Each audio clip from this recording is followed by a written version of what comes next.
واتاي داوديال ولي waxaynu ku guda jirnaa barnaamijkeena kobcinta ganacsiga ee Kalsan TV oo idin kaga soo tabinayna xarunteena Istaga Imaaraadka Carabta waxaan la kulanay customer kamid ah customerka dukaankan ku soo dhaw TV adoo magaca ku bilaabay magacayga waxa la yiraahdaa Minax Xajgeed Cabdi customerka baanu nahay dukaankan dabadaha waa noo diraa dalka gudihiisa waa laga iibsadaa haddii ilaahay beed muxugmiyo Puntland Somaliland xamar ilaahay beed muxugmiyo ma sha Allah wuu noo shaqeeyaa alaabaha iyo waxyaabaha ka iibsato waxa kamid ah digitalka waxa kamid ah kaneebada waxa kamid ah maxay ahayd shalmadaha waxa kamid ah maxay tahay googoradaha waxa kamid ah waxyaabo badan waxa dukaanka yaalo dhan aad arkayso ayaanu ka iibsanaa dibada u diraa waxa kamid ah customerka adiga customerka dukaanka ku xiran baa kamid imse jeer iman kartaa bishii laga yaabaa waxaan iman karaa bishii mar ama laba jeer kolba sida wax iga socdaan ha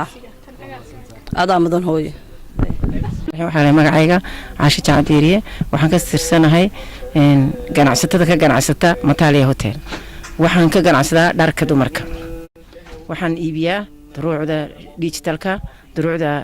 qotonka duruucda kabayaraha duruucda nooca shalmadaha googoradaha shalmadaha ayu shay waxaan iibiyaa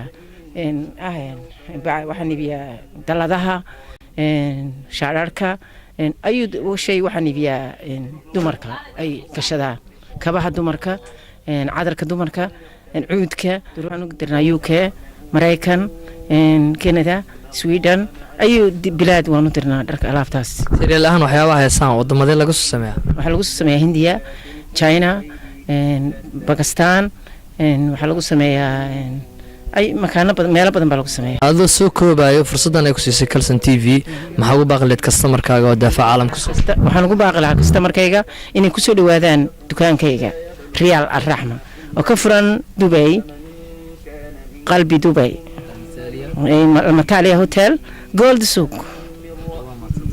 salaamina bisan sida fiican aad nooga duubteen iyo sida fiican aad noo soo sharafteen iyo sida fiican aad noo soo dhaweysay santaana ku salaamina